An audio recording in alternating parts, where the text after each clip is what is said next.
Stevie Richards, welcome to Combos Court. How are you feeling, man? I feel great, man. Every day I can wake up and get some exercise in and be awake and alive. It's always a good day. How are you? I am doing well. That's a big fact, Stevie. I had a great workout this morning, working on the podcast. All is well, Stevie. All is well. But I wanted to start with this. Obviously, you wrestled on all the major platforms. But when I was a kid, I was obviously interested in WWF and WCW, but ECW really caught my attention when I was a kid. I was young. It was very innovative. It was cutting edge. You're a Philadelphia guy. You got to wrestle and see that explode in Philadelphia. How was like that for you wrestling there and inside the locker room? Well, I got to start with the locker room. It was terrifying because I was like a 22, 23-year-old kid around men with, legitimate fighting backgrounds or coming up from the streets. And then, people that were actually very talented, veteran professional wrestlers that used to come through in between, going from WCW to WWF and the other way around. So that part, it kept you in check and it kept you honest. And also it motivated you to be as good as the guys that were always in the locker room. You always strive to be better. But in the ring, and what we've talked about this before on shows that I've done with Russo and Ben Hameen and people I do weekly shows with. If I was ever aware that what we were doing would stand the test of time and be, like that thing right back there, those Daisy Dukes half shirt and all that stuff, if it would ever, be the stuff of urban legends, like fathers and mothers explaining to their children that weren't even alive during ECW, like you have to watch what mom and dad grew up watching, or your grandfather or grandmother at this point watched. We didn't. We were just a bunch of people that wanted to work hard and have fun, and we were given the freedom by Paul Heyman to succeed or fail live in front of an audience and live to tape for television. So it was very, very high pressure, but also high adrenaline and very exciting. Yeah. Paul seemed like such a wild character on the camera. Was he the same off the camera in the locker room? At different levels. I think Paul's biggest strength, besides the fact that he was enough of a genius to let everybody go out there and do their own thing and become their own character, he could also do your character better than you. So when I was stuck on trying to figure out how to do Stevie Richards with Raven and interact back and forth, he would literally be able to tell me, like, be Raven, and then say, you can do this and that. And he wouldn't tell me, like, it wasn't scripted. Nothing was scripted. Absolutely nothing. We had an idea or two bullet points, maybe one bullet point. Even in a match that lasted 25, 30 minutes, we would just have the finish. And that sounds crazy right now, but Paul would also be able to produce a young talent like myself that didn't even have an identity in life, much less the ring yet. So that was his strength, really. I mean, everybody in wrestling is crazy. I don't know if you know that. I mean, I have an idea. Actually, you do seem pretty normal. So it's amazing to see you go through a wrestling career, keep your wits, stay somewhat. I mean, normal is a relative word, but keep your wits, stay in shape. Obviously, you have a fitness. You put out fitness content now. So to go through your career and see where you are is pretty amazing, right? Especially how crazy wrestling is. Well, you have a background in basketball and everything, so you had it not easier in a way, but there is an amount of luck, networking, Yeah. and somebody just kind of subjectively liking. Like, I could have came across promoters in all the companies that I worked in where they passed on me because they just didn't prefer my look, they didn't prefer my wrestling style, they thought I was too green, they thought sometimes in TNA I was too old. There's all these different factors. Like, comparing it to something like basketball, there's always going to be a talent degradation over time as we all get older. Father Right. time undefeated, but you can always, talent in that regard can always usurp a coach's opinion or a GM's opinion or those times. Wrestling is a little bit tougher because if somebody says, like, okay, well, we just don't think he's a star, they'll never put you on TV and you never have the opportunity. On the flip side, I was always very blessed and I'm still grateful that there was always somebody in power that thought, he's at least going to make a really good utility player, and we're going to plug him into this. Also, with the fact, and you've probably done this in your career, I'm always willing to do the stuff no one else was willing to do. Said that thing right back there. Right, That right, outfit, right. nobody's going to really volunteer to wear that, nor in ECW, especially where there's legitimate tough guys, legitimate badasses, people that are very, very serious with the way they take their characters. Taz, for example, protected his character, and he should have. Raven always pointed out to me, if you act the exact opposite and you do all these things, I guarantee you're going to be maybe the biggest heel in the company, because people want to see you get beat up. And then Paulie keeps putting you over and keeps it, like, basically with Raven, he would always say in every tag match we had, I would get the pin, because he understood as a businessman that got the most amount of heat. Of course, if Raven pins, it's like Raven's a legitimate badass. But if Right, right. Stevie Richards wins the tag titles or defends them or gets the pinfall on Public Enemy or the Pit Bulls or whoever, it's like, my God, that sucks. That guy doesn't even deserve to be champion. And that's kind of the way it always intermixed together, Andrew, where I always got the opportunities because I got a reputation after years and years and years that I'm willing to do what other people wouldn't do. So I was always very employable at the same time.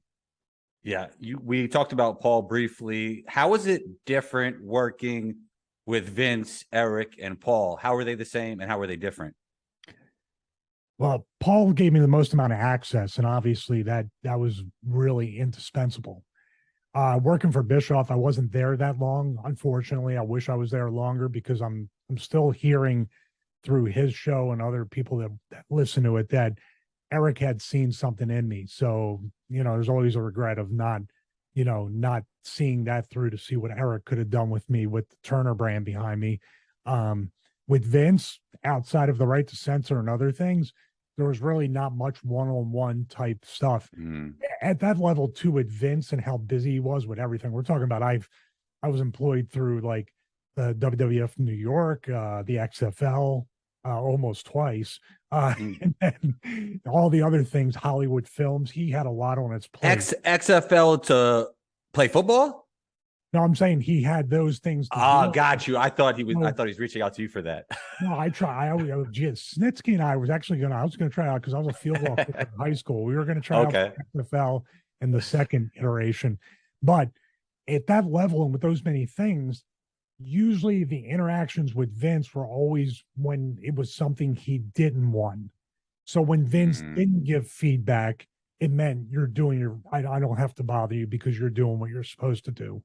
So it took me until after I left the company to realize that, after almost 10 years, it was I said, we're all crazy. So talk to me about kayfabe, and was it important for you during your career to keep it? Yes, absolutely. And I think, I believe, I shouldn't even say I think, I believe that's still the mystique today. Because you probably didn't even know what you were going to get when we were getting online with this to be somewhat of a normal conversation. But the urban legend of ECW is also because social media wasn't so prevalent. There was still kayfabe to a large degree. I mean, I'll give two different characters that still, I think, to this day carry that mystique, and that's Savage and the Ultimate Warrior. People still are like, okay, well, maybe they were like volume turned up type characters on their real personalities, but if they were going on social media and breaking kayfabe or talking about, like today they talk about, like, yeah, I talked to Hunter about turning heel and we decided it was a good idea. I'm like, what? Right. Haven't even turned heel yet. So that's like, they're not cherishing the moments. Kayfabe doesn't have to be a us against the fans type thing like it really used to be back in the day. I was in an interesting era, Andrew, because I was like right at the tail end where kayfabe, almost separate locker rooms. You got beat up to earn your place just to learn how to wrestle. That's how you got broken in, and all these other different tests on different levels. And every time you went to a new locker room, I was a new guy. I was treated like a greenhorn, no matter how many years I had with ECW obviously is where I started. WCW, WWE, definitely there was a not a hazing process, but there was an initiation process to make sure you were going to last with the company. Then even TNA, kind of like trying to feel your way through there, Ring of Honor, all these other places. And then when kayfabe started to die, which it was, you would say it was dead when they went in front of Congress and Vince said it was sports entertainment, but we didn't need to give it all the way as we do today. That's just my personal belief, because I believe if people really, like you just said, like, oh, BWO, I remember that moment. Now, if you remembered that moment of the BWO or whatever I did, or even Right to Censor, but then I got on Twitter right afterwards and told you what a good guy I was, and I believe in free speech, you're like, oh, well, he's not really the censor guy, is he? It would Yeah, kind of yeah. kill it, wouldn't it? Yeah, I think you're right. And also the thing about ECW was, I don't know if you know this, but like in New York, that's where I was watching. A lot of people were going around like wrestling's fake, but ECW is real. Like that was really the thing. And that's what made it so interesting. And it was so much fun and so exciting. Is that where you're at now in New York? Yes, yes. Uh, yeah, New York was interesting. All those markets, we actually got on those networks like Late, right? I mean, it was on the I wouldn't MSG say chat. legally. I wouldn't say illegally, but we should not have been on the air. We were using licensed music. We were, that's when we lost or almost lost the pay-per-view because of it. And it was based out in New York. People complained or something happened. It was the mass transit incident, but Oh, it yeah. got news. And then we were potentially losing what would have eventually become barely legal. I think we got taken off the air in New York too, based on there was. Well, I remember it was on very late at night. It was either midnight or 2 a.m. And sometimes I would have to tape it and watch it on VHS, but it was interesting. Like I knew what it was with wrestling, but it was always great to hear like people have that buzz about ECW, like it was something different. I wanted to ask you this, Stevie. The way you train now and the way you trained while you were wrestling, how has that changed? It's funny you asked that because I'm going to be 51 in October, and I have the YouTube channel where I discuss and review like fitness stuff. But I want to do a different kind of video because there's a lot of stuff to overcome. And you notice from being an athlete, overtraining is not even a word you ever use. If anything, you undertrain in your own mind. You can never do enough. Yes. And youth is on your side. You'll get results off of that. But when you're trying to, especially wrestle for TV and do all these things, and let's be honest, you're around people that aren't necessarily natural. And I've never done any of that stuff. So in my mind, I wouldn't say, well, they're on this or that, and that's why they have an advantage. I would say it's not an excuse. I need to work harder. I need to diet harder. And that brought about not very unhealthy, but long-term effects, say to my adrenals, to my metabolism, to other things. When you're carb depleting each and every week for 3 to 4 days before TV, or you're doing the water deprivation, as they do in the UFC before weigh-in, and doing all these things just so you can have abs on Monday and Tuesday. You're doing nothing but shakes and bars just to save money on the road. There's a bunch of different things, but training was always something. Just to give you a little bit of background, because mentally it's changed, but back then mentally, training and nutrition saved me from truly actually going insane in the wrestling business, because so much is out of your control. Think about it. You can't determine if your flight's going to be on the time. You can't determine if the hotel is going to be ready. And you sure as hell can't determine when your push is going to end, when your push is going to start, how long of a match you're going to have, if they like you this month, if you're going to be featured. And then you never know how much money you're really going to make outside of your downside. So I took great solace in the fact that they can control all these parameters around me, and I can't control anything, but I can control my workouts and my diet, because it's one of the, or two of the truly like pure things in life that you get 100% out of what you put into it. Yes. And that's really what, and I think that's what kept me employable for so long too, because as they tested me, I almost started to look better because I would gravitate and hold on to those things that I could control so much more. and not be negative about it, because you get a workout in like you did and I did this morning. It sets your whole day up to go a How'd you lot. know? Oh, I did say that in the beginning. Good listener, Stevie. You're Well, a I good saw your listener. kettlebell thing on your Instagram story. I thought, There you go. I did. I actually tried simple and sinister for the first time. I mean, I've done swings before. I haven't done a lot of Turkish get-ups. Man, the Turkish get-ups were you tough, only need man. Because one. You only need what? you only need one. It seems. Yeah. Uh, it's What funny because What are I your used to thoughts get. on like what do you think about that protocol? I like it a lot. I do, but I do also with the way I'm training now, and this is something like when I talk about this on it. By the way, I recorded the simple sinister workout when I absolutely sucked at it. I'm still getting like negative comment, but that's good because I like putting the vulnerable aside, the Yeah. mistakes, the imperfections. You find out what works for you and what doesn't. Now, like I said earlier, I'm going to talk about this in a video, but about to be 51 years old, we always kind of go away from our imbalances and our flaws and our fitness journey and everything. I needed to dial it all the way back recently to isometrics. I'm doing a lot of isometrics now, and also going back to yoga, going back to lengthening my spine each and every day, no matter if it's 10 minutes, 30 minutes, whatever it is. These are the two bases or the foundations of the next month leading into my birthday, because I just need to do it. I felt like I was doing too much. I'm just going to do my basic split or my three full bodies or this or that, or even like to an extent working with kettlebells, my foundation, my spinal issues, tennis elbow, whatever injuries I occurred in wrestling or incurred, they get exposed with kettlebells and you can get injured with it. So I like simple and sinister because it's simple, but if you're not fully prepared and you don't have the foundational strength and isometrics and engagement and mind muscle connection, you're going to get hurt doing even simple and sinister. Do you Yeah. agree with that?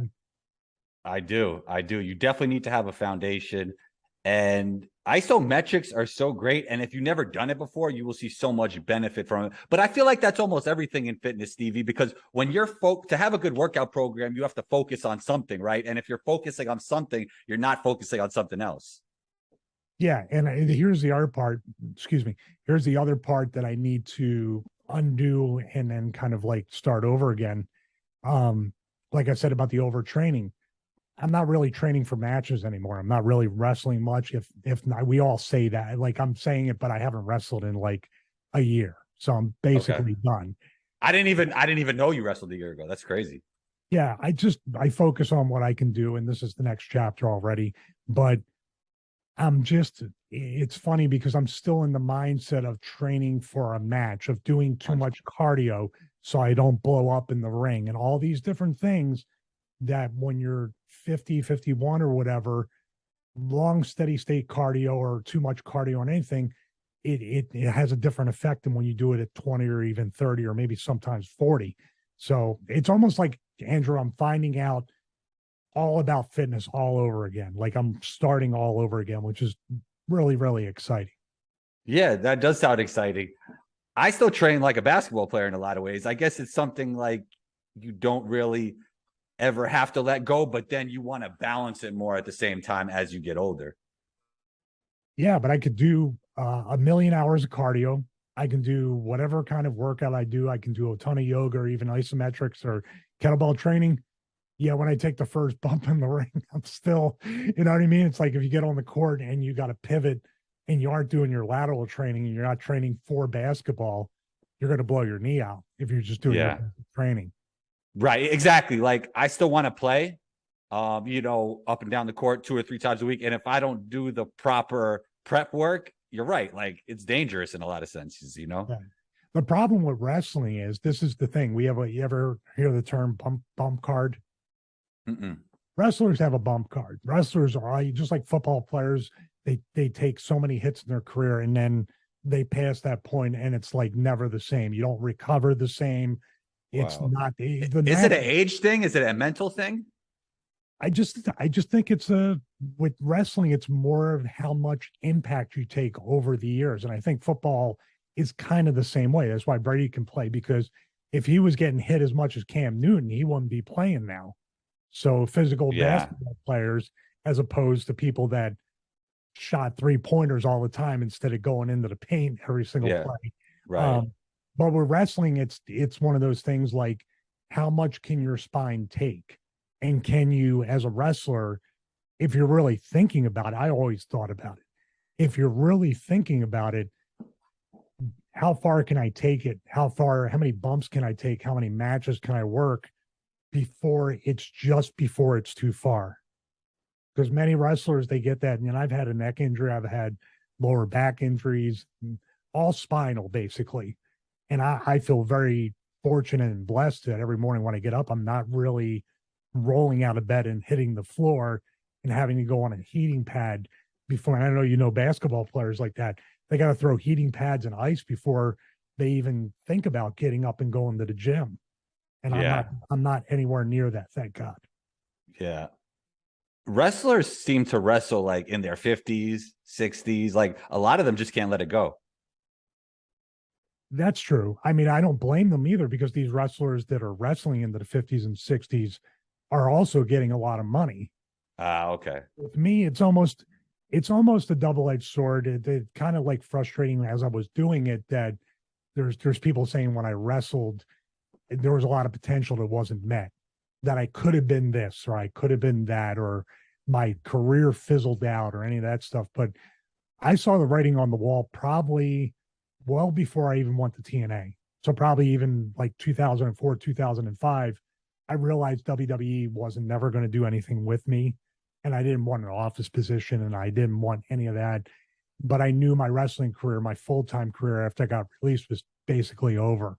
So I was searching, my God, since 2008 or before that, for what was next, because I didn't want to get caught flat-footed saying, now I have to earn a living. So, at first it was technology. I love technology because it's always changing. Yeah. Just like wrestling, you can make it in anything you want. And that didn't really work out, but it gave me the foundation and the skills to be a one-man show with video editing, with website building, with building programs. So when I finally decided, well, fitness seems to be what I'm going to do for the rest of my life, I'm always going to work out as long as I can. I'm going to put these skills and do that. So that's why, it was great, because it always kept me honest. And that's why probably I'm in a little bit different of a position to not wrestle in my 50s and maybe 60s, because my name. Thought about what's next early. That's why. Well, also, I didn't make, some people are very kind to say I did make a big difference or had a legacy within wrestling. I'm certainly remembered more than I even realized, which is awesome. But I'm not defined by it. And it's very easy for me to step out of that shadow. You're not typecasted. I'm not typecasted. But then again, I can also use it as a novelty when I'm trying to get business done in the fitness business, that people remember me. I'm not ashamed of it. I'm very proud, but people don't define me by my wrestling. Right. You know what's crazy? Because I was watching, obviously I watch a lot of fitness stuff on YouTube, and you came across and it didn't even click right away. Like, I'm like, Stevie Richards. Okay. Wait, Stevie Richards. And then I made a connection, Yeah. Well, it's cool now that people watch the fitness videos and then they, wait a minute, and they Google, or they see I put a picture, or they see this behind me, and they're like, because I was a big ECW watcher, so it's crazy that it didn't click right away. It was like, so you aren't typecasted, which is a good thing. Let me ask you this, Stevie. What advice would you give your 20-year-old self going into the wrestling business? That's very don't let Terry Funk drop the guardrail on your neck. You'd learn to say no to a certain extent. I never said no to anything. And that Terry Funk one was a freak accident, which when I still talk to him to this day, he apologized to me, so he didn't mean it through there was no, like, you hear all these great, not so great, but these salacious stories about this guy shot on this guy. Now, of course, the CM Punk thing at the press conference is prevalent right now, but this was an absolute accident with Terry. But I would say that there's many times in my career where I was afraid to say no, and I should have said no. And that counts for also some creative stuff too, that I didn't stand up for my business. And the worst thing that would have happened is I would have just went somewhere else. And it's not like it is today. I could have went to 3 or 4 different companies, or I could have went and worked full time in Japan or other places back then. There was plenty of work to go around. I was very passive, and I was very shying away and always scared of my own shadow, and in the locker room, and afraid to do anything wrong. So I kind of, but in that way, I also cared about what I did when I was out there. And Yeah. everybody saw, hopefully, that for the most part, I always tried to be as respectful to other people. And I carry that actually, if I'm ever in a convention or a locker room or anything from the time that I was considered a veteran until now, I'm extra respectful to especially the young people. I Yeah. don't want them to feel like the feelings that I felt of being uncomfortable or not thinking that they have value as a human being, because that's something in wrestling that is hard to come by. It's a very conditional business, just like basketball or sports. Your value as a human being, and also their tolerance for you as a human being, is determined by how good you are. Yeah. Saying no is so important in all facets of life. I just read the book Essentialism, and he talks about how saying yes gets you to a certain point, but if you continue to do it, then you'll just spread yourself thin. I've been actually studying a lot of minimalism, essentialism, and stoicism. I read all those. It's very I read good. Marcus Aurelius and everybody else in Stoicism. Yeah, I But definitely you read all follow those. Ryan Holiday on YouTube too, right? Definitely. Great stuff. Definitely. Great stuff. Yeah, most definitely. Stevie, thank you so much for taking the time. It was great talking wrestling with you. Great talking fitness with you. Last thing before we get out of here, what have you learned about the YouTube game, just creating content on that platform? And how does one become successful at that? Oh, I wish I had that answer, else I'd be successful. Well, you're gaining a following. You're getting there, Stevie. Like I said, I'm very grateful for the audience, and the fact that I've turned through just being myself. See, that's the thing. Being authentic might not get you sexy numbers. You might not show up in the algorithm as much as you like. You may not show up in related or search results, but you have to be your authentic self, because it's going to be exhausting to be fake. And it's also you're going to go back to being authentic eventually, because you're going to get so tired of putting up this facade. It leads to consistency. The being real. consistency Yes. and the honesty, and my whole thing too, I think with me, I embrace the goofiness and the mistakes and the vulnerability and the things I get wrong on the channel. And sometimes I leave those in on purpose with a little bars and tone in between to show the candidness of it. But also, I would say, if you're going to be on YouTube, don't count on Google AdSense. Don't count on that algorithm. The way I would go would be affiliate marketing. I have a great relationship with many different fitness and health companies that I convert affiliate sales. So I communicate with the audience with the honest reviews and other stuff, and then convert sales using my link, using my codes. That's the way, because then I'm in more control of it, because YouTube can change the algorithm tomorrow and then you're off the map. Yeah. But if you work hard to have a grassroots campaign to communicate with the audience through social media, through YouTube, even through email marketing, which I haven't taken advantage of yet, and give them the information that they want, whether you have I've recommended companies and brands too, Andrew, where somebody goes, well, is this all-in-one trainer good or this one? And for their situation, I recommend the all-in-one trainer that I do not have an affiliate with, because because then they come back and they've done it. Oh, I didn't need an all-in-one trainer, but I saw you have an affiliate for a piece of cardio equipment. So I bought a spin bike, or I bought an elliptical, or I bought this, because you didn't have to tell me that. And I appreciate that. That goes a long way. It might not be today, tomorrow, next month, or next year, but honesty is the best policy, and being authentic will eventually be successfully monetized in your YouTube journey. Yeah. Affiliate advertising is so great because it's a win-win for everybody, right?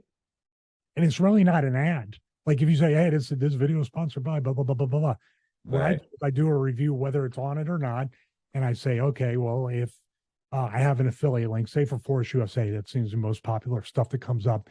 I do a review, and at the end, I say, here's my conclusion. Here's what I think. Here's who it's for. Here's who it might not be for. So I'm given what I believe to be both sides of it. And also then I said, if you do decide to purchase anything, purchase this or anything, forceusa.com/Stevie. Hey, if you don't like this, if you want to use one of the other affiliate links, most times it will save you money, but each and every time you use these links and codes, it helps support the channel, and I appreciate it. And then YouTube kicks me off the algorithm when I tell everybody, God bless you. It hates that. Oh man, that is They crazy. told me that. They go, you got to take that out. What, YouTube sends you a message? How does that work? On their creators, they go, they hate that.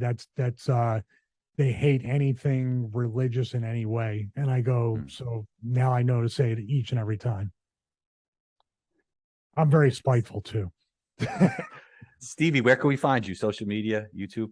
Well, most of the stuff is on YouTube. I release a video like every 7 to 10 days just to give people advice. You have to figure out too. Sometimes it might be 2 times a week. Sometimes it might be once every 2 weeks. Figure out the interval. You go to YouTube, search for Stevie Richards, or you can go right to StevieRichardsFitness.com. All the recommended brands are up there. The most recent videos, we are going to populate it with more content up there. I'm thinking about doing live workouts from my garage gym once a week because I think those will be fun and I'll be able to produce them. Also Instagram at Stevie Richards. I sometimes put up stuff. What's funny is, Andrew, I've become more and more adverse to social media, not because I don't want to, I like this interaction, but I just feel like social media YouTube. Is it from what you're reading about it? Is that part of it? That's what I know about it. Well, I also feel like you said, essentialism, minimalism, stoicism, all that stuff has to do with living your actual life out there and doing things out there. And I live 15 minutes from the beach. So am I going to try to think of a tweet, or am I just going to go to the beach and throw the phone in the water? Oh, I leave every day, pretty much every day. I leave the phone at home and take a walk in the park. Have a pretty nice park in New York City right by me. So yeah, walk through. It's not totally nature, but it's somewhat nature, and I leave the phone at home. So I absolutely agree with you. Good deal. Yeah, that's the advice I have. Just number one, going back to that, just be yourself. Be yourself, and it's not going to be easy, and you might have to. You'll grow as a person. So even in 5 years, like we're talking about, we might be different people and grow even more. So your new self may be your authentic self. How's that for wow? How's that for fence sitting? Stevie, great stuff. You're always welcome back on the show. Talk soon. Thank you. Appreciate it, Andrew. Anytime.